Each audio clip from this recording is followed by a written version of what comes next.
Muy buenas tardes a todos. Agradezco en primer lugar a tanto a Agustín como a Marcos esta invitación para poder comenzar una aventura en esta sede con vosotros. Digo aventura porque yo vengo aquí con temor y temblor, en todos los sentidos, y quizás sea lo mejor para poder comenzar una aventura como esta, ¿veis? Porque ya el título puede parecer pretencioso, la pedagogía de la Iglesia de los Apóstoles. ¿Y qué significa eso de que es posible que Tomás, el apóstol Tomás, evangelizase la China en el siglo I? Lo que quiero presentar es, en primer lugar, una introducción general, porque van a ser una serie de conferencias que, si Dios quiere y sale bien, se pueden prolongar por algún tiempo, y luego ya en la segunda parte nos vamos a China a contemplar unos restos arqueológicos que son ya conocidos. Es decir, yo no voy a presentar ninguna cosa nueva, no se trata de hacer una presentación primeriza, mundial de estos descubrimientos, sino de darlos a conocer a un grupo de personas como vosotros, que tenéis que conocerlo porque es un regalo de la providencia divina, pues para toda la Iglesia, conocer estas cosas. Si miramos este mapa, que encontramos casi en todas las Biblias, es el mapa que se encuentra en un Nuevo Testamento, porque más o menos nos dice o nos indica la extensión que tuvo el cristianismo en el siglo I. Es una perspectiva muy centrada en Europa, en nuestro mundo cultural grecorromano, donde ciertamente el cristianismo entró con fuerza hasta convertirse en la religión o la Iglesia de todo nuestro mundo cultural.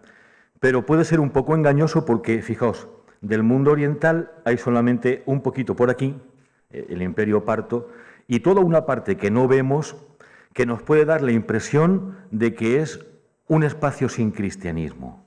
¿Eso es verdad o no es verdad? Hay una dificultad muy grande para conocer, sobre todo, el cristianismo primero, del siglo I y II, en toda esa parte oriental. La dificultad es, en primer lugar, las guerras, porque ya muy pronto, en el año 135, todo Israel quedó destrozado por la invasión romana, y a partir de ese momento todo lo que provenía de ese mundo era de alguna forma enemiga, ¿no? Y después, a lo largo de la historia, los cristianos de estas regiones tenían que diferenciarse políticamente del resto del imperio porque los reinos respectivos estaban en guerra.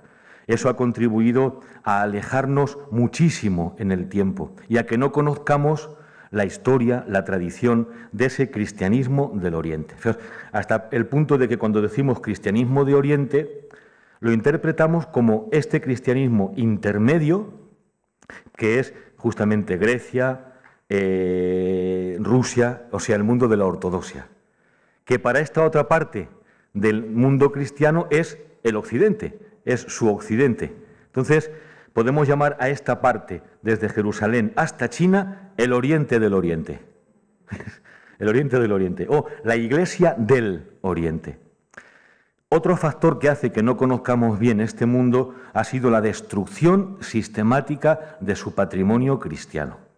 En primer lugar, lingüístico, y también, la lengua es el arameo como lengua de transmisión desde el principio de los contenidos de la fe, y la invasión musulmana y otras muchas catástrofes históricas que todavía siguen produciéndose, es la zona de los cristianos perseguidos, están haciendo que quede muy poco de testimonios históricos concretos, a menos al gusto occidental, o sea, manuscritos escritos de todo este mundo para poder conocerlo.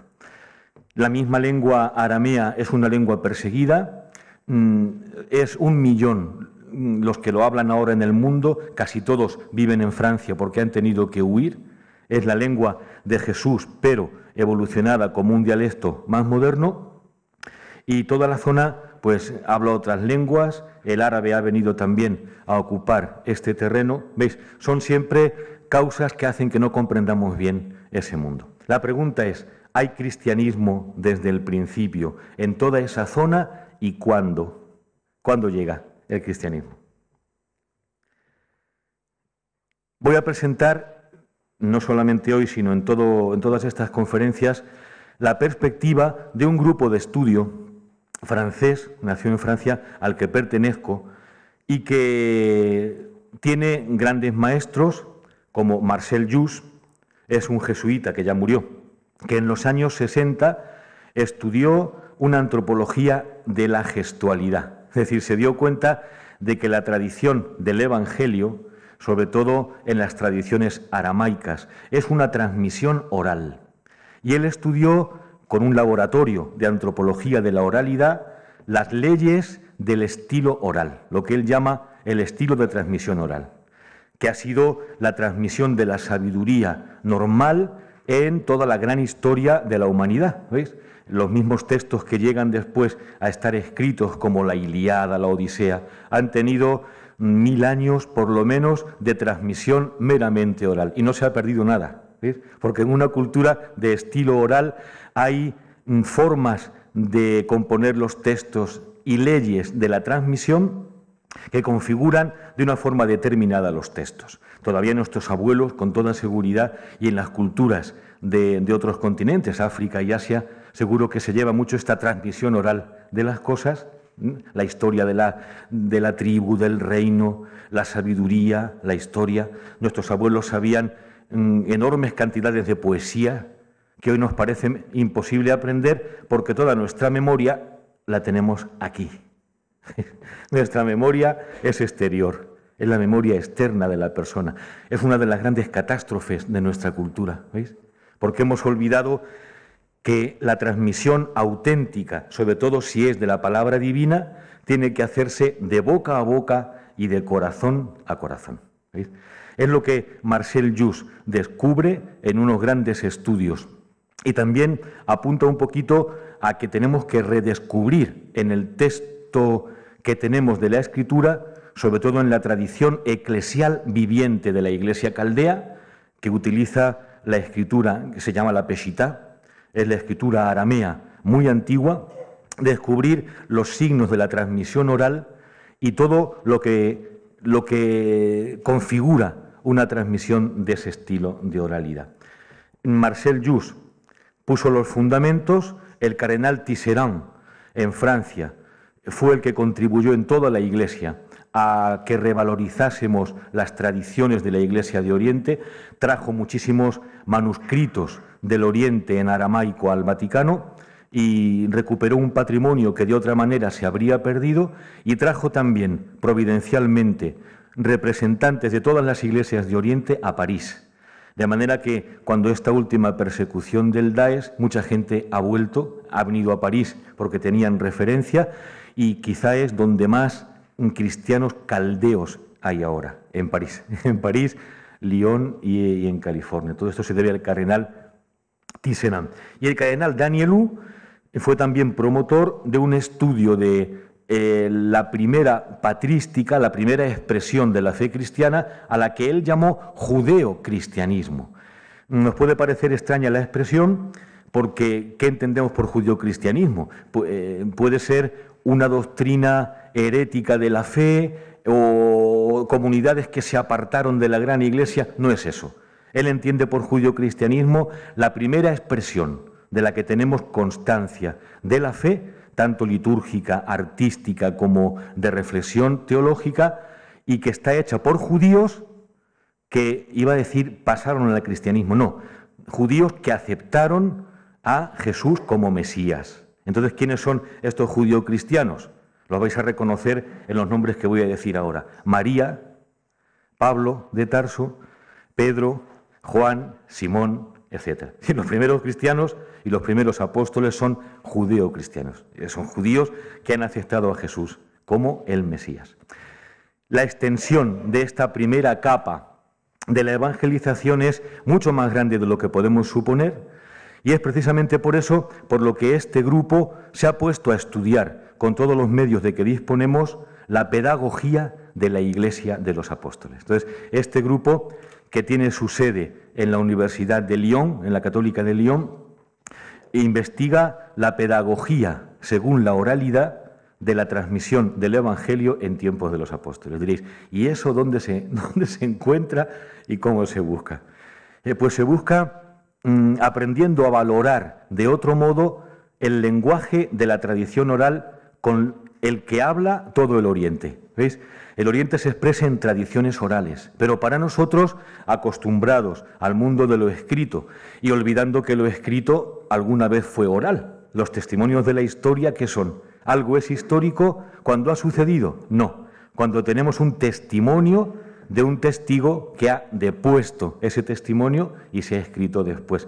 La tradición oral es primera en la convicción de la verdad.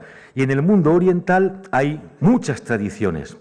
En todos los países cristianos, desde Irak, Siria, Irán, Afganistán, India y hasta China, muchas tradiciones orales que nos dan un panorama diverso para poder comprender esta pedagogía primera de la evangelización. Comprendiendo la primera evangelización, podremos atrevernos a comprender la segunda. ¿Veis? Todos hablamos de una nueva evangelización. Conviene saber cómo fue la primera para poder proponer una nueva y que sea nueva de verdad. La pedagogía de los apóstoles, digo que se basa en tradiciones orales. Para nosotros cada tradición oral es simplemente un hilito muy fino que tiene muy poco valor. Por ejemplo, hay en la India un canto litúrgico en la fiesta de Santo Tomás, que es una composición antiquísima y cuenta todos los pasos del apóstol Tomás en la evangelización de China y de India. Es un canto litúrgico. Entonces diremos, claro, es una tradición oral, no tiene valor. Sí, pero en China hay otras tradiciones orales que también hablan de cosas parecidas. En muchísimos documentos litúrgicos, arqueológicos, manuscritos, hay hilos pequeños de tradición oral que uno a uno son muy débiles y los podemos partir. Pero si unimos un hilo con otro hilo, nos va dando una cuerda. Si a una cuerda le unimos otra, nos da un tapiz. Y si al tapiz le damos una consistencia, descubrimos un modelo maravilloso, completo, de explicación de esta pedagogía estupenda de los apóstoles en la predicación del Evangelio. El grupo no tiene un nombre concreto, tiene un personaje que es el que lleva las investigaciones, que es Pierre Perrier, francés, un hombre muy curioso porque él como tal no es especialista en exégesis ni en historia, él es ingeniero de aviones y miembro de la Academia Francesa de la Técnica. ¿Veis? Pero él fue discípulo del cardenal de Anielou, pero recibió toda la tradición viviente de la Iglesia caldea de los jerarcas iraquíes enviados por el patriarca a París para llevar pastoralmente a todos los cristianos caldos. Entonces, él tiene toda la tradición de Marcel Jus en la pedagogía de la oralidad, el conocimiento concreto y preciso del arameo desde dentro, por la transmisión litúrgica de una iglesia concreta viviente y el modo de leer la Escritura. Entonces, lo que él propone ha sido una revisión de toda nuestra historia cristiana del siglo I, que es casi un terreno vedado, porque nadie se atreve a cruzar ese umbral. Pensamos que no podemos saber nada del siglo I, ¿veis? Tenemos que atrevernos. Y cuando nos atrevemos, la providencia ayuda. ¿Veis? La providencia ayuda. Os diré ahora cómo ayuda. Este libro lo he traducido al español, es la primera obra que aparece de esta escuela en la editorial Sígueme, es El diaconado, una antropología espiritual. Y lo que propone es sorprendente, es maravilloso. Es solamente como la punta de un iceberg y lo que aparece es muy poco respecto a lo que queda todavía por descubrir y por explicar. Pero él descubre cómo en esta iglesia antigua judío-cristiana, que basa su pedagogía en las enseñanzas del mismo Señor, hay sobre todo una concepción de los ministerios eclesiales que resulta muy moderna y muy bonita. Y él sobre todo ha puesto de manifiesto que esa estructura es como una especie de cuaternidad. Hay un nivel de dirección superior de la Iglesia donde está en un lado, en el lado masculino, en la derecha, el obispo. Y en el lado femenino de la otra mano, la mujer. A un nivel de jerarquía no ministerial. Es decir, no digo que haya dos jerarquías en la Iglesia primitiva, pero hay una jerarquía ministerial de la acción externa del ministro y del obispo que tiene que anunciar y construir la Iglesia en el campo exterior, y hay un ministerio interior consagrado de la mujer muy importante porque va a ser el núcleo de un grupo femenino de transmisión del Evangelio que se va a llamar las Madres de la Memoria. Nosotros lo conocemos con el nombre de viudas, ¿veis? Que aparece continuamente en el Evangelio, las viudas. Y uno dice, pero pobrecillas, que es que había tantas viudas en la época de Jesús, seguramente sí, había muchas guerras. No, es las viudas del mundo, o sea, las esposas de un solo Señor. Es la mujer consagrada a una tarea eclesial de una importancia capital, porque si el obispo representa al Señor, la mujer consagrada representa a María, ¿veis? Y esa estructura de la Iglesia que se describe aquí es muy bonita y con muchas cosas que decir al presente, tremendamente actual, ¿veis? Y en el plano de abajo sería donde está el obispo y el presbiterio, en la parte de abajo de servicio al mundo está el diaconado, y es lo que presenta aquí. Y en la parte de la mujer consagrada como centro y corazón de una evangelización, hasta el punto de que sin la mujer no puede haber una evangelización nueva. Lo primero que hace un obispo judío cristiano al anunciar el Evangelio en una iglesia nueva es buscar cuál va a ser la mujer que va a cargar interiormente en la oración y en la consagración total con la obra que el obispo y el misionero tiene que realizar hacia afuera. Sin esos dos polos antropológicos no puede haber misión ni evangelización. ¿Veis? Y es una recuperación del valor del hombre y de la mujer que pensamos, eso es lo que quedaría por demostrar, será el año que viene, pensamos que viene del mismo Señor. Porque toda esa pedagogía que aquí se describe responde fielmente a las indicaciones del Señor. La Iglesia no ha inventado nada, ¿veis? Sino que recibe fielmente, transmite fielmente en una cultura oral de discipulado y pone en marcha un sistema que dio un resultado muy grande, porque si esto es así, en el siglo I el mundo se cristianizó, o al menos se sembró, vamos a decir, el Evangelio en todas las partes del mundo, como fue el mandato del Señor, y el mundo fue transformado en ese siglo I. Esta cruz, que es la cruz típica de los cristianos del Oriente. Entonces no es la cruz ortodoxa, es la cruz de los cristianos caldeos, del Oriente. Y se llama la cruz de la evangelización, de la primera evangelización. Se utiliza en todas las liturgias, está en todas las iglesias caldeas y es la cruz típica del comienzo de la evangelización. Fijaos qué curioso por el panorama que presenta. Voy a poner otra un poquito más clara aquí. Porque están indicadas las beis, es la casa en arameo, las 4 casas a las que se dirige el Evangelio, es decir, a los 4 extremos del mundo. La casa de Yunai es la casa de los griegos, tenemos a Andrés, Juan, Felipe. La casa de Roma, Pedro y nuestro Santiago. La casa aramea, judía, Santiago el Menor, ¿veis? Dedicado a la comunidad de Jerusalén. Matías, que descendió hasta Etiopía. Mateo, hasta el Yemen. Simón, hasta Babilonia. Y aquí Judas el leproso o el celote, que este fue el que llegó a Babilonia.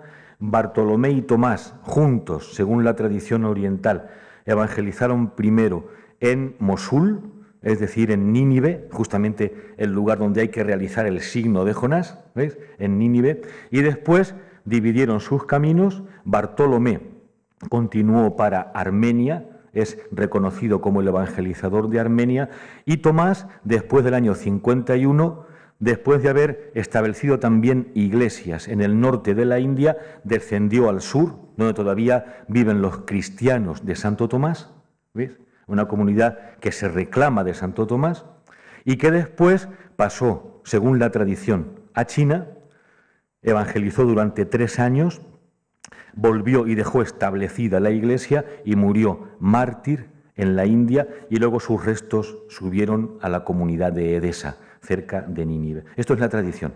Pero fijaos que es una tradición que tiene mucho sentido porque es muy bonita.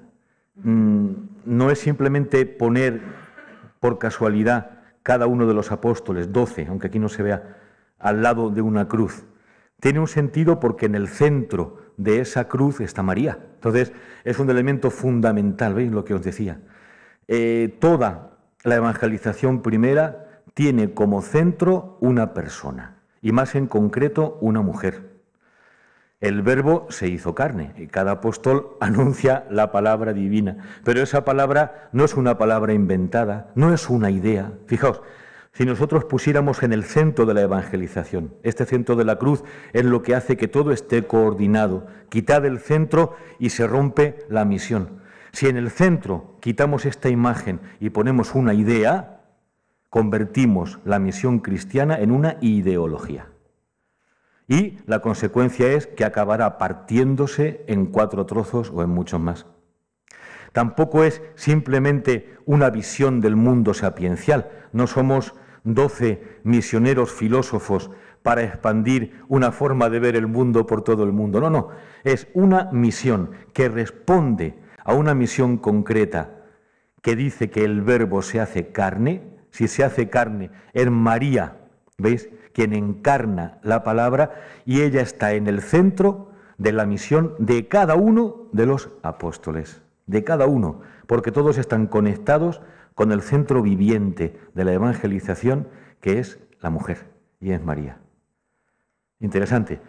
Y al revés, hay una especie de movimiento de ida y de retorno, del centro a la periferia y de la periferia al centro. No puede haber periferia a la que tenemos que ir. ¿Veis? Es el mandato siempre y la insistencia del Papa Francisco. ¿Pero por qué hay que ir a la periferia? Porque tenemos que llevar lo que llevamos desde el centro y traer al centro lo que hay en la periferia. ¿Veis? De esa forma, toda la Iglesia y su evangelización es un organismo viviente que respira en torno a un centro personal y que engendra la palabra no solamente personal del Padre, que es Jesús, sino la palabra en el corazón de cada cultura, en cada lugar a los que va esta misión. Y es importante porque cada uno de estos enviados, fijaos, tiene que encarnar el mismo evangelio, el mismo mensaje, exactamente el mismo, en un lenguaje, en una cultura totalmente diferente. ¿Ves? Es la misma semilla la que se siembra en China, la que se siembra en Irak y la que se siembra en Madrid. Es decir, la palabra de Dios. ¿Qué frutos tan distintos da? Y por eso son 12 apóstoles, porque tienen que abarcar la plenitud de la humanidad, toda la riqueza humana, ¿ves?, que está representada por ese número 12, y por la función que Jesús da, eso será también el año que viene, a cada uno de esos apóstoles en concreto. Resulta que en los 2 extremos, es muy bonito, de este mapa, en los 3 extremos, o 4 incluso, porque Juan tiene la ayuda de María, ¿ves?, es el que toma a María después de la cruz, ¿no? Nuestra tradición dice que María auxilia a Santiago. En Zaragoza tenemos un pilar, ¿veis?, que lo confirma. Es importantísimo también simbólicamente, ¿veis? Nuestra fe tiene un pilar apostólico sobre el que está María. Y lo que vamos ahora a ver es que también en este extremo, en los restos que quedan de Tomás en China, aparece ese mismo centro que es María, reflejado. Nuestra pregunta es, ¿y esto qué significa? ¿Veis? ¿Qué es lo que hay detrás? Bueno, no comento esto. Mirad, este mapa sí que es mucho más fiel a la realidad de la primera evangelización. ¿Os dais cuenta? Éramos solamente 1/3 de la realidad total. Es verdad, somos Europa y hemos hecho la filosofía y las calzadas romanas. Nos hemos olvidado que el mundo arameo de este imperio parto ha hecho los fundamentos de la civilización, 3000 años antes de que existiera Grecia y que existiera Roma. ¿veis? Y es muy curioso porque justamente si vemos este mapa y nos preguntamos, ¿pero cómo es posible que el cristianismo llegue en un siglo de un extremo a otro extremo? No había AVE, no había aviones, ¿veis? Pero si pensamos bien la historia, descubrimos que de alguna manera la providencia divina ha ido trabajando la historia del pueblo de Israel, que 5, 6, 7 siglos antes de la encarnación del Verbo se ha ido dispersando, se llama así la diáspora, por los grandes centros comerciales del mundo entero, y hay una red comercial en lengua aramea, que era la lengua franca durante 3000 años, ¿veis? Cuando Ciro devolvió a los judíos a su tierra y permitió crear el templo, vinieron con la lengua franca aramea, hasta el punto de que olvidaron ya el hebreo. Es la lengua de los tratados internacionales durante mucho tiempo, es una lengua comercial que se extiende desde España hasta China.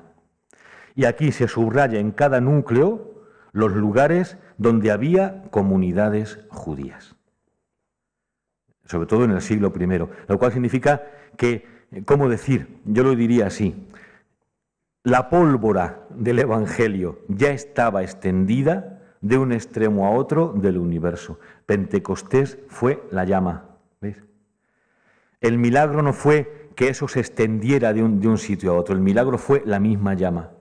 Pero la providencia había ya labrado los caminos de esa intercomunicación humana y, de hecho, por ejemplo, aún en esta zona de cristianos de Irak, justamente en Mosul, muchos son conscientes de que son descendientes de una comunidad judía de la diáspora que se convirtió enteramente en cristiana, o sea, que aceptó a Jesús como Mesías y pasó a ser inmediatamente parte de la gran Iglesia católica. Católica significa compuesta de paganos y de judíos, compuesta de creyentes que vienen del judaísmo y creyentes que vienen de la gentilidad. Y enseguida la misión fraguó de esa manera. Es la comunidad judía que recibe al Mesías la que se convierte en el núcleo de la evangelización de toda la cultura en la que vive. Y si pensamos bien el milagro de Pentecostés, ¿en qué consiste? ¿Veis? Dice, todos les entendían, en primer lugar, hablar en su lengua, pero dicen, son galileos porque hablan en el dialecto galileo, o sea, les entienden hablar en arameo, claro, que es la lengua, aquí el galileo es la lengua que no es judía, sino la lengua del arameo imperial, que es la lengua de comercio del imperio entero.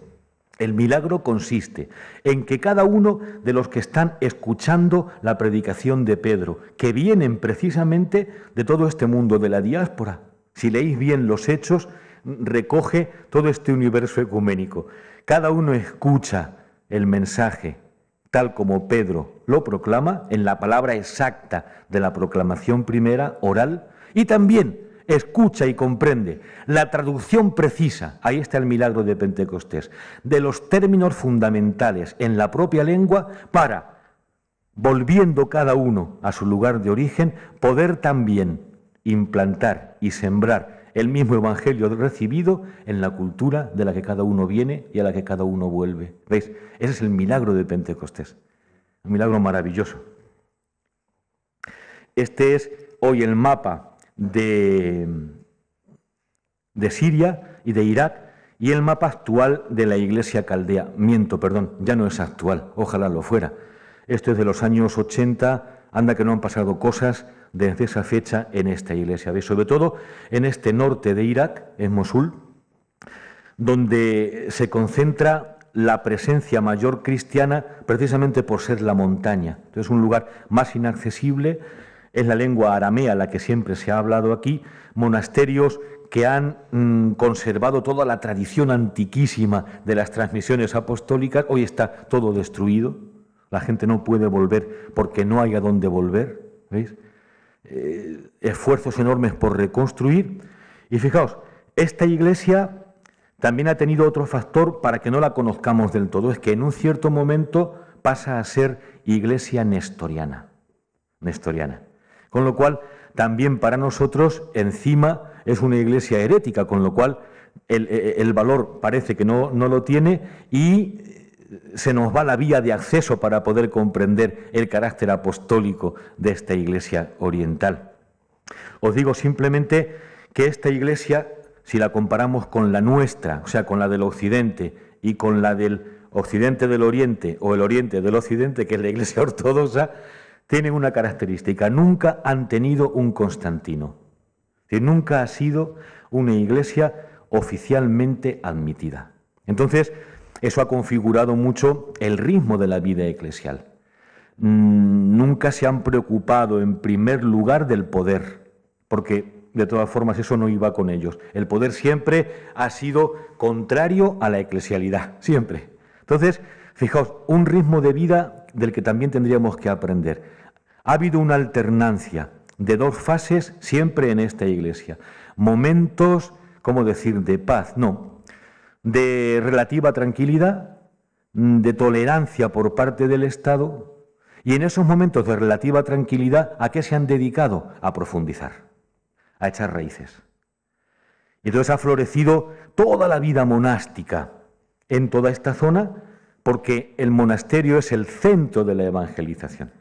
Y en esa vida monástica con grandes raíces tenemos, por ejemplo, mi contribución a este grupo de investigación. Yo no soy exegeta y tampoco historiador. Yo más bien trabajo la espiritualidad de los padres antiguos en este área aramaica. Y mi contribución es estudiar a Isaac de Nínive, por aquí, que en realidad era de Catar, es decir, de por abajo, era todo un mundo homogéneo, y Isaac es uno de los grandes místicos universales, de la Iglesia universal, aceptado, leído, trabajado por todos los cristianos también ortodoxos del Oriente, ¿veis? Y estoy descubriendo muchas raíces de este modelo que estamos poniendo al día, sobre todo teológicas, y lo que significa esta pedagogía. Entonces, esto es en los tiempos de paz. En los tiempos de paz o de relativa tranquilidad, profundizar, ahondar, echar raíces, vida monástica, oración profunda, soledad. Y en las épocas de persecución, ¿qué? ¿Qué haríamos? Evangelizar. Curioso. Las épocas de mayor persecución son las épocas de mayor evangelización. Y justamente de una expansión que llega hasta todo el este, hasta China, en el siglo ya VII, a ver si es esta fotografía, sí, justamente aquí, del siglo VI al XIV, fijaos, son todas las sedes de esta Iglesia del Oriente, digamos nestoriana. ¿Veis? Es peligroso porque si decimos nestoriana, descubrimos que en China hay ya obispados nestorianos desde el siglo IV, ¿veis? Que entonces, como son nestorianos, no son importantes. No, fijaos, estamos hablando de Iglesia constituida con episcopados, por tanto con visitas desde la sede, que es Seleucia Ctesifonte, una sede que nunca se ha declarado en ruptura con Roma en realidad, y que hoy casi todos están en comunión con la Iglesia de Roma. Muy curioso. Es simplemente una iglesia en un mundo muy difícil y muy distinto del de Occidente, ¿veis? Y la gran figura, igual que en el cristianismo occidental, es Pedro, simbólicamente por todo lo que representa, en todo este mundo, desde Mosul hasta China, la gran figura es Tomás, el apóstol Tomás.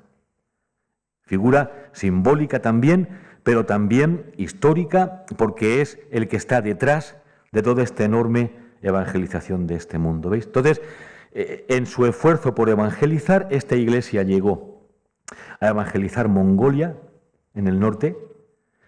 Hubo jerarquías mongolas y, por supuesto, una traducción del arameo a el mongol de toda la Biblia, y en un momento concreto, en el siglo XIII-XIV, a punto estuvo todo el mundo mongol de convertirse en cristiano, y casi la China también, porque ellos tomaron el poder en China. Y la providencia divina, que juega extrañas jugadas, ¿veis? Hizo que Gengis Khan dijera: cristianismo no, el Islam, ¿veis? Y entonces, como consecuencia, una persecución de cristianos que no conocemos, pero está aquí. Este es un mapa de todas las persecuciones de este cristianismo, que, fijaos, es un dato a tener en cuenta. Entre 1370 y 1380, son 10 años, Tamerlán, ves, uno de los canes de ese mundo mongol, asesinó a 30 millones de cristianos. 30 millones. Se dice pronto, ¿veis? En un mundo como el antiguo, siglo XIV, el siglo terrible.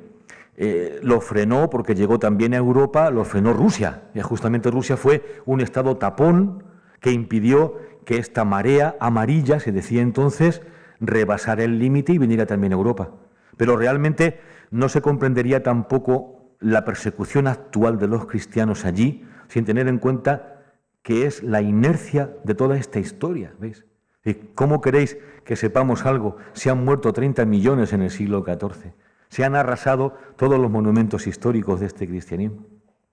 Interesante. Bueno, interesante. No lo sé. Fijaos, otra cosa curiosa. ¿En cuánto me queda? Como son 5 años, aunque no lo diga hoy todo, ¿no? Se puede...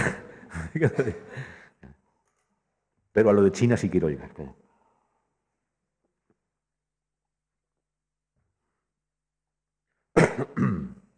Si miramos otra vez este mapa, es muy curioso y decimos, ¿cuál es la característica espiritual que caracteriza profundamente a cada tradición eclesial? Tenemos que hacerlo con el misterio central cristiano, que es el misterio pascual, la Pascua. Ciertamente, todos estaréis de acuerdo en que en nuestro mundo occidental la figura central de nuestra fe es la cruz. ¿Veis? El misterio de la cruz, la celebración de la cruz. E incluso la cruz de la historia. Somos una iglesia con una misión de entrar en la historia, también en el mundo público. Nuestro centro espiritual del que bebemos es la cruz. Y nuestro día característico sería el Viernes Santo. El mundo ortodoxo, toda esta parte rusa, Grecia, la liturgia bizantina, de una riqueza esplendorosa, centrada en el mundo venidero, ¿veis? Su lema es que cuando uno entra en una liturgia, adelanta el cielo, se vive el cielo sobre la tierra, porque es un mundo espiritual que está centrado en la resurrección. Curiosamente, entonces, su espiritualidad y su emblema es el domingo de Pascua, la resurrección. Y este otro mundo, ciertamente, desde esta parte, ya Israel, hasta el final de Asia, nos queda solamente un día entre el viernes y el domingo, es el sábado santo, ¿veis? Sábado santo. O sea, el descenso del Señor a el Sheol. ¿Por qué digo Sheol? Porque si decimos descendió a los infiernos, no lo entendemos. Tampoco entendemos el Sheol, pero nos puede resultar equívoco decir que el Señor descendió a los infiernos. Al menos, ¿qué significa eso? ¿Veis? Y sin embargo es un artículo de nuestro credo, de la fe. Fue sepultado, muerto, resucitó. No, descendió a los infiernos y al tercer día resucitó. La espiritualidad entera de este cristianismo es un cristianismo del descenso a los infiernos. ¿En qué sentido? Su espiritualidad más o menos les lleva a decir esto. ¿No os habéis dado cuenta que cuando hay testimonios de martirio, y ahora cada una de estas iglesias, cuando empiece a escribir la historia de los que han confesado la fe, va a ser para toda la iglesia de una riqueza enorme? Y nos vamos a poner a temblar, pero a temblar por nuestra desesperanza, es decir, diciendo, pero ¿cómo hemos vivido nuestra fe con tan poca calidad? ¿En qué nos hemos estado centrando? Sin darnos cuenta de que al mismo tiempo que nosotros vivíamos así la fe, gente que ni siquiera es buena moralmente, ni por su comportamiento, pero cuando les ponen en la alternativa de elegir Jesús o dejar a Jesús, dicen Jesús, pase lo que pase. ¿Y de qué manera? ¿Y con qué alegría? Qué curioso. ¿Por qué? Más o menos su pensamiento es así, expresado o no expresado. No nos habéis dejado nunca proclamar la fe públicamente. No hemos podido, ¿veis? En cualquier ambiente, sea en el mundo moderno por el Islam radical o no tan radical, sea en el mundo antiguo con cada uno de estos imperios. No hemos podido proclamaros, por tanto, la misericordia, porque el Evangelio es la misericordia. ¿Veis? La misericordia de Cristo que desciende con la oveja perdida hasta el lugar de la muerte para levantarnos de la muerte. Y, como no nos habéis dejado predicar el Evangelio públicamente, pues os lo vamos a predicar en el Sheol, es decir, en el otro mundo. Tú me asesinas. yo te doy la vida, no te pongo resistencia, pero al darte la vida, cargo contigo que tú eres mi verdugo, y en el Sheol, que es el lugar de la reconstrucción en la misericordia de toda la historia humana, en el Sheol yo tengo que predicarte el perdón que no te he podido predicar aquí. Es tremendo, ¿veis? Entonces conciben incluso esa muerte martirial como una misión en favor de la vida y de la salvación del verdugo. No te puedo convertir aquí, no entiendes la palabra de Cristo que te doy, toma mi cuerpo, haz lo que quieras. De todas formas yo ya estoy muerto porque estoy bautizado. Es decir, quien está bautizado ha muerto en Cristo, pues ¿qué más da, no?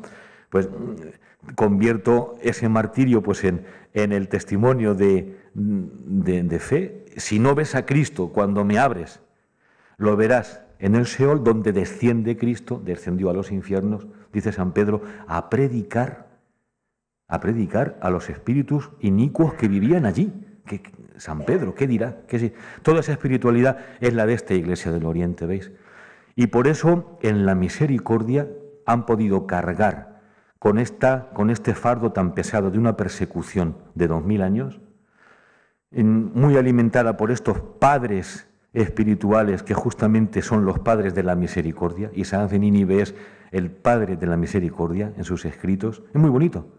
Entonces hay una coherencia interesante. Vale. Vamos a China.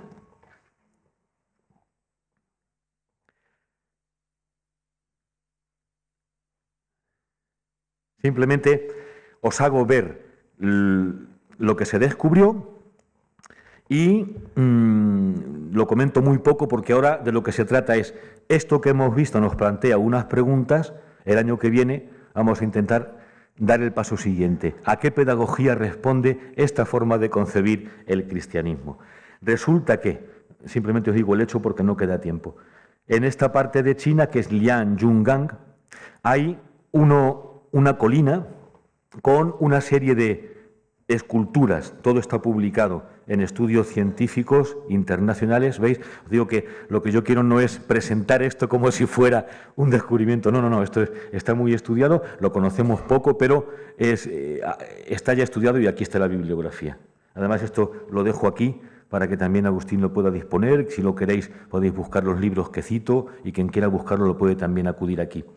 En la dinastía Han, que es en el siglo I precisamente, un momento en que China comienza a abrirse a una relación internacional después de una época larga de algún milenio de crisis de identidad, los Han van a ser los que construyan los cimientos de la China que hoy conocemos. Entonces, la cultura Han pone los fundamentos del desarrollo cultural chino.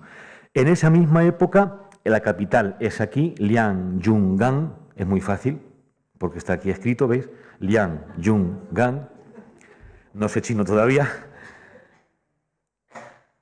Las crónicas de esta época de los Han hablan de... son crónicas controlables, quiero decir que son las crónicas, los anales reales de la corte.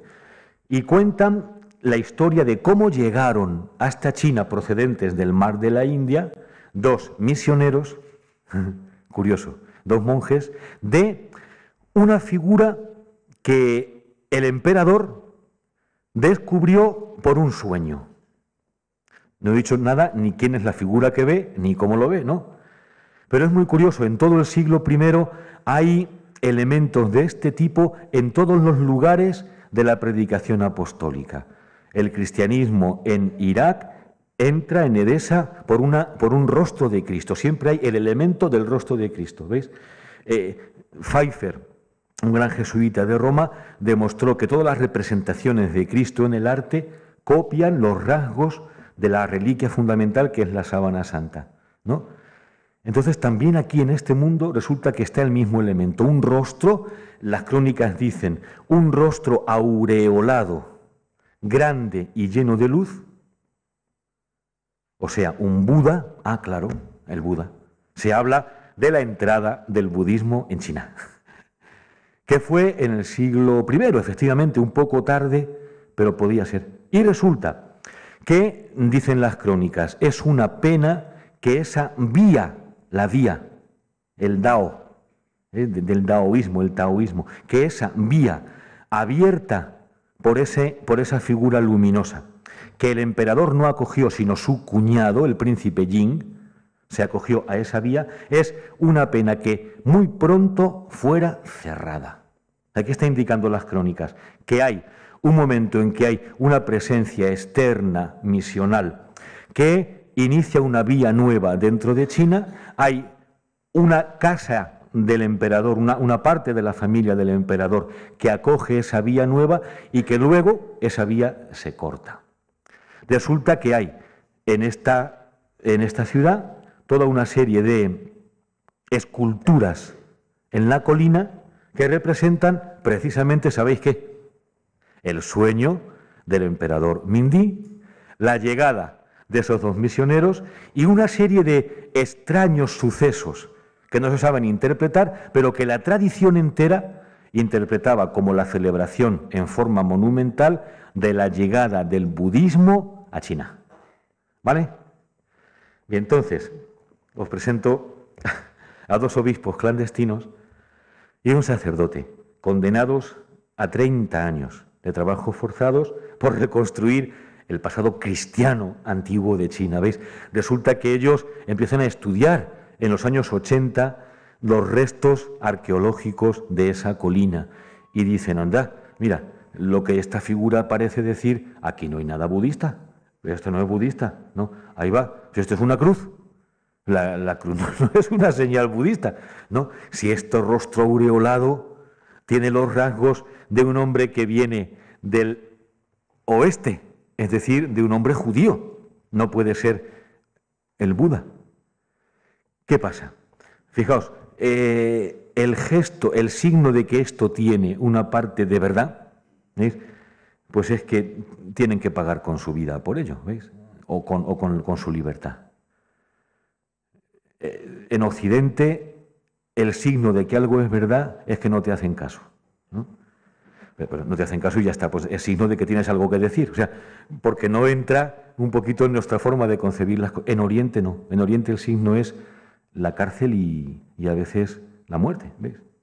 Entonces, es interesante, porque ¿qué supondría que Tomás hubiera estado en China en el siglo I? Fijaos, primero que la Iglesia de China es apostólica. Tiene un fundamento, como la de la India, en la misión de los apóstoles. ¿Veis? Y después, ¿qué es lo que hoy no se quiere reconocer? Y por eso toda esta investigación está muy prohibida también. ¿Veis? Todo se ha publicado en francés, en inglés, en chino no se ha publicado pero diciendo, se ha cambiado el modo de interpretar los bajorrelieves de Kong Wanshan, se llama así, y ya no es la entrada del budismo, es un monumento pretaoísta. Ah, qué bien. Ya está, ¿ves? No dicen nada. Porque reconocer que el cristianismo tiene que ver con el mejor desarrollo de la tradición china, que está sembrado dentro, es fuerte. Y es fuerte y es un motivo de esperanza enorme, enorme también para el presente. Porque si es una misión apostólica, los 12 apóstoles acaban vertiendo su sangre por sembrar el Evangelio. Daos cuenta, cuando leemos cualquier texto del Evangelio y salen los apóstoles, pensar que son hombres que han dado la vida hasta el final por el mensaje del Señor. Son los que han transmitido la Iglesia. Esto es muy serio, ¿veis? No es una invención del siglo II o del siglo III. ¿Cuál es la pedagogía? Es lo que tenemos que estudiar. ¿Qué es lo que descubrieron? ¿Veis? Aquí está. Pongo dos chinas de verdad, para que veamos que no me invento esto, que no estamos que no es una foto, no es un fotomontaje, porque hoy se puede manipular todo, pero sobre todo para ver la dimensión que esto tiene comparándolo con la dimensión humana. Una colina de granito con 107 personajes. Son muchos. Entonces tiene que representar algo, tiene que haber una historia liada que signifique algo, ¿veis? Bueno, no vemos nada.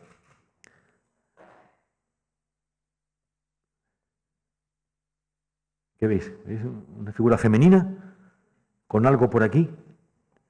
Ah, curioso, con un signo de haber sido, ¿cómo se llama?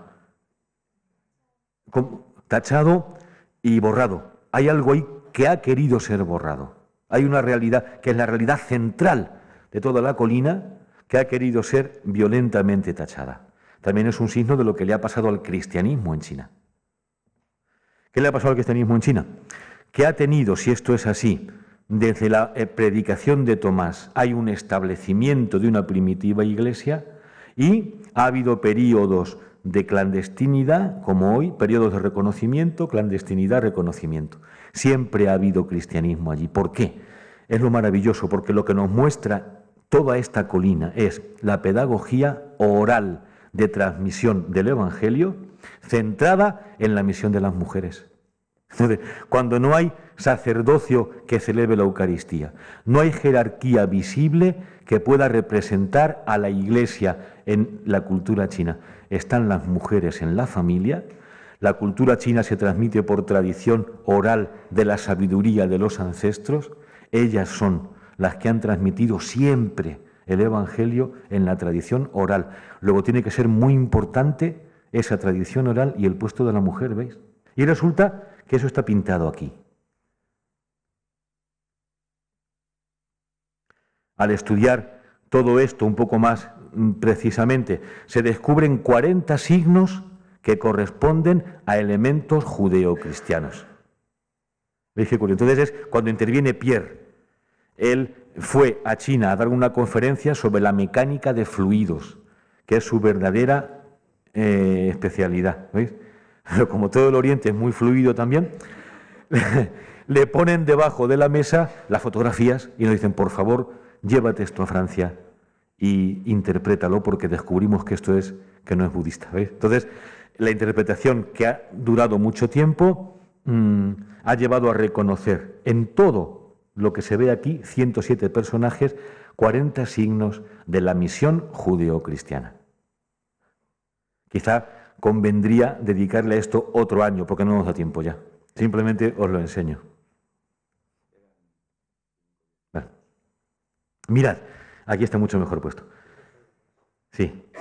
Aquí es el estudio ya hecho más por Pierre, está publicado todo en estos libros, donde hemos pintado cada figura de un color para que se pueda leer toda la historia, como esos tableros de los cuentos antiguos, veis que llevaban todos los dibujos y alguien va contando con una vara cada cosa. Es muy curioso, fijaos, se lee de derecha a izquierda, como el mundo arameo. ¿Veis? No se lee como el mundo chino así, sino que se lee como se escribe en arameo, de la derecha a la izquierda. Nosotros diríamos al revés. Ellos dicen que los que son al revés somos nosotros, pero bueno, depende del punto de vista. ¿Qué cuenta esto? Es el sueño del emperador Mingdi. Es muy gráfico y muy bonito todo porque ¿veis? Corresponde plenamente con las crónicas. Lo que hay que ver es cuál es la interpretación. Está alterado en el sueño, ¿veis? Descubre esa figura, es una figura aureolada, no se ve bien el rostro, ¿no? Pero es un rostro con barba y un signo aquí que es una lama y una cruz que le envuelve. Está claro que es una figura de Jesús, ¿veis? En figura de príncipe parto, del imperio parto. Este es el signo de testimonio, de testificar. Y aquí un cartucho donde se llevan no las flechas, sino los pergaminos, el mensaje. Una figura sapiencial grande. Cuenta la historia de cómo el cuñado del emperador, el príncipe Jin, es el que está en naranja, acoge a el diácono de Tomás, que es justamente el que viene a evangelizar, y el proceso de cómo se construye una comunidad cristiana.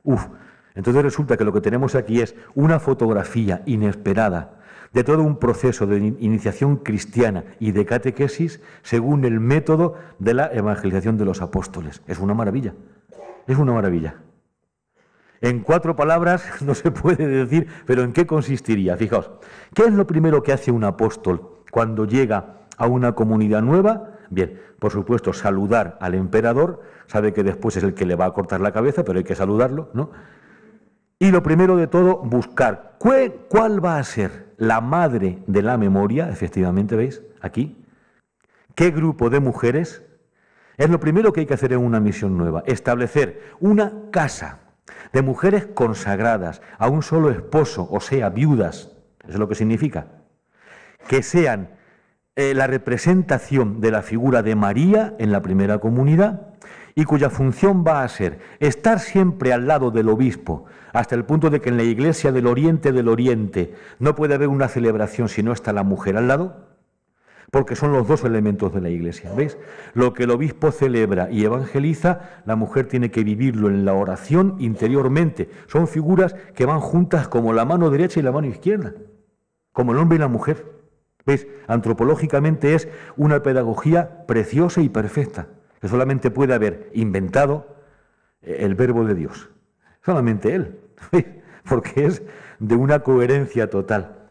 Entonces, Tomás, este grupo de mujeres van a ser precisamente las que se encargan de ser el corazón de la Iglesia. Y su función misionera va a ser tomar de Tomás y del diácono. Con él está su traductor, es este diácono de rosa, traductor.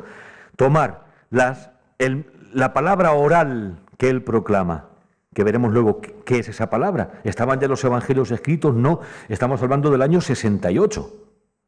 Muy pronto. ¿Y qué transmite? Aprender en la memoria lo que el apóstol transmite para poder constituir las primeras casas de evangelización cuyo centro es la mujer. 6 casas durante 6 años, con una mujer al frente, madre de memoria, enseñando de corazón a corazón y de persona a persona la palabra divina. Interesantísimo. Es el primer elemento. Cuando eso está constituido, para evitar que esa primera iglesia en la casa se convierta en un nido cerrado, ¿veis? Muy afectivo y tal, hay que romper y aprender a hacer iglesia en este segundo espacio de evangelización que se llama en la iglesia oriental el Kubala, en la iglesia occidental el ágape, pero que no hemos entendido bien del todo. Los ágapes, no sabemos si son la misa, si es que iban a la misa con la tortilla, porque ¿qué comían? ¿Os acordáis de San Pablo? No, esto no vale para nada porque cada uno parece aquí que se trae su comida. ¿En qué consistía el Kubala? Es el elemento esencial de la evangelización primera, abierto a todos, porque esto viene del Evangelio y por tanto viene de Jesús. ¿Veis? Lo que Jesús dice, cuando des un convite, invita, no te pongas en el primer puesto porque te van a llevar al final. Todo eso son normas de cómo llevar a cabo esta institución catequética importantísima del Kubala. No es la liturgia de la misa todavía. ¿Y qué es lo que se está haciendo? Fijaos, ¿en qué consiste? Los miembros de las casas que durante 3 años han ido aprendiendo en la memoria los primeros elementos de la predicación apostólica, en este Kubala aprenden a compartir juntos en la gratuidad la palabra, que ya saben, y es precioso porque están en filas estrictamente ordenadas, hay niños, rostros de mujeres, rostros, es precioso, de hombres, ¿veis? Es como una fotografía instantánea de lo mejor de aquella primera iglesia. El diácono con la mano así, viendo cómo recitan, ¿veis? Luego hay que recitar en orden. Otro diácono en la puerta con el signo del pez, es el signo de Jonás, para invitar a todos los que pasan a entrar, porque esta es la primera evangelización pública. ¿Y qué están haciendo? Al mismo tiempo se comparten la palabra y como la palabra es algo que no viene de mí, hay que significarla por el compartir la comida. ¿Veis? Cada miembro de las casas lleva la comida porque hay que compartir en gratuidad la palabra y el pan. Pero con una ley solamente. Nadie puede elegir qué comer. Es que a mí me gusta más, si estamos en China, a mí me gusta más el pato agridulce de la vecina de al lado, ¿no? Y no, me tengo que comer este pato que no me gusta, pero que me lo da alguien. Entonces yo tengo que abrirme al don. Es el espacio en el que la Iglesia se construye, aprendiendo a vivir en gratuidad, saliendo ya de la casa, y una ley nueva que es la economía de la gratuidad. Yo no elijo, recibo como un don la palabra y su concreción en el alimento. Interesante, porque todo ese proceso muy cuidado lo ve el apóstol, que está aquí, el de verde, ¿veis? Y las 2 mujeres son estas, ya constituidas en madres de la memoria, que tienen que estar siempre presentes, veladas de alguna forma, para que el Kubala llegue a efecto. Son las mujeres que después, cuando ya estos que han celebrado aquí estén preparados para el bautismo, ¿ves?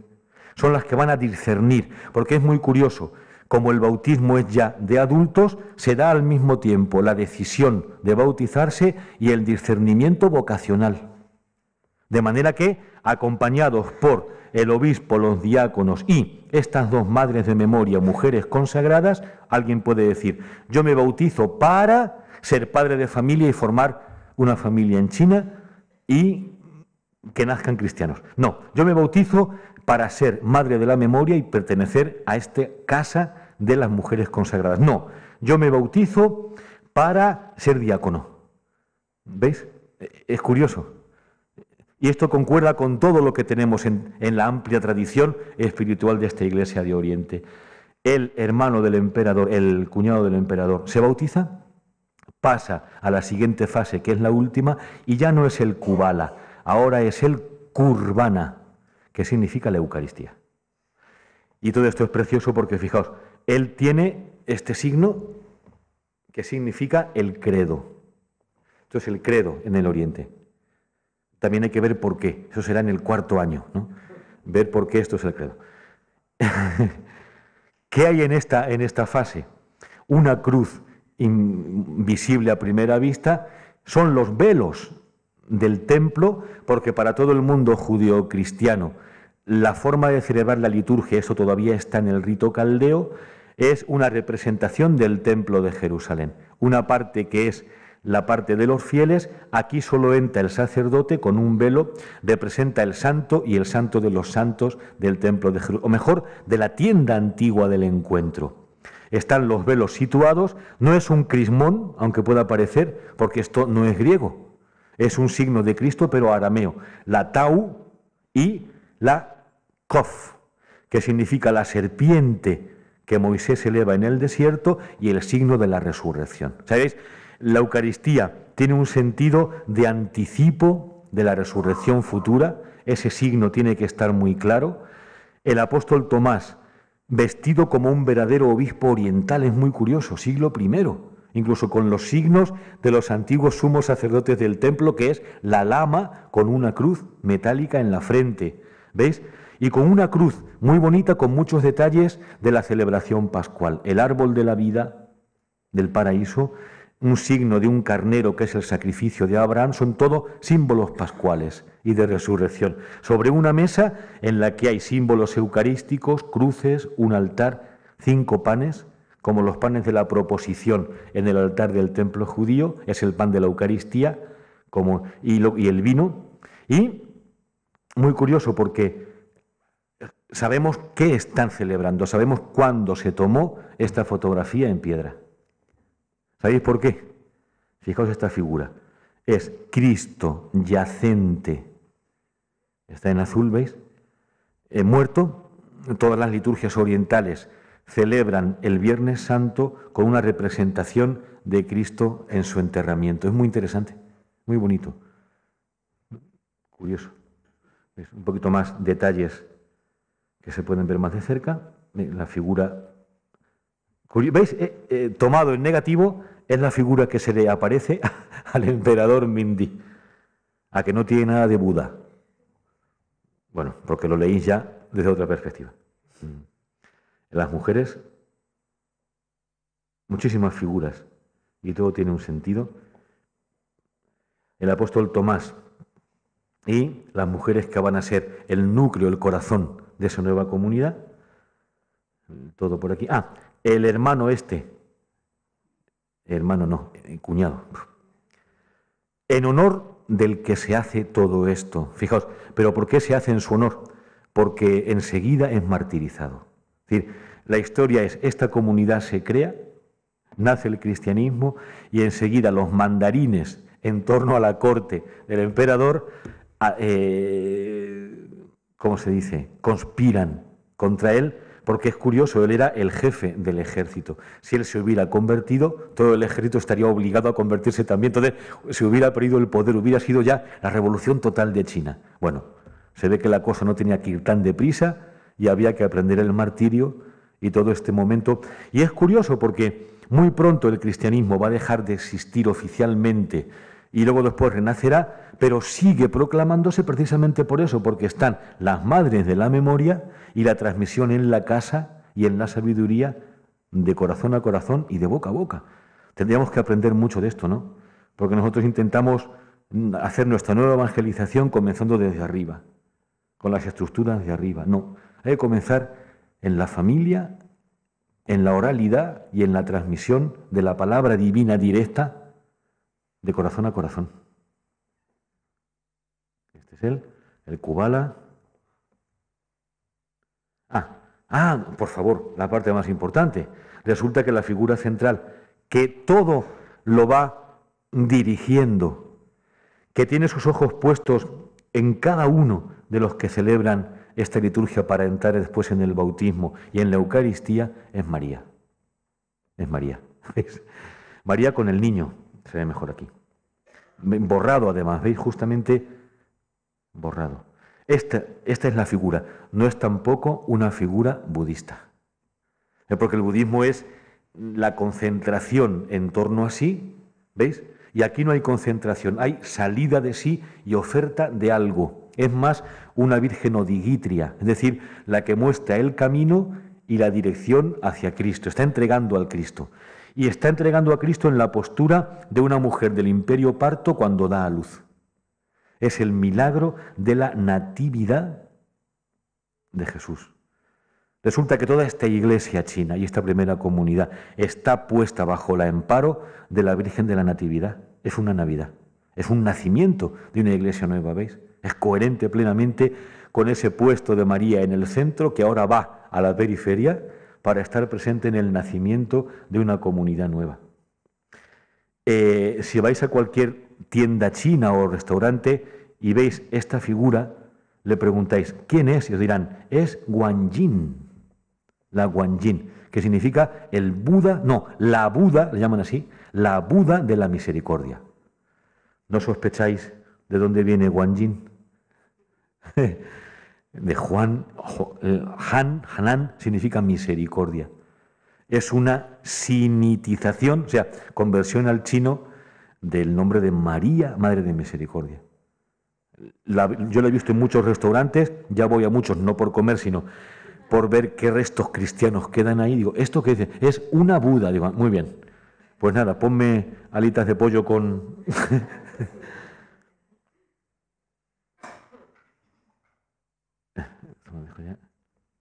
Simplemente ver. Mirad, Tomás. ¿Por qué sabemos que es Tomás? Porque también el nombre que le da la tradición a estas dos figuras está convertido al chino. Se llama She Tam Mon. She Tam Mon en chino. Que en arameo es muy fácil, es Shlige Toman, o sea, nuestro apóstol Tomás. Anda. Y la otra figura es Shi Fa Lian, que en arameo es Shofar Lan, nuestro intérprete, nuestro diácono, nuestro transmisor, nuestro traductor.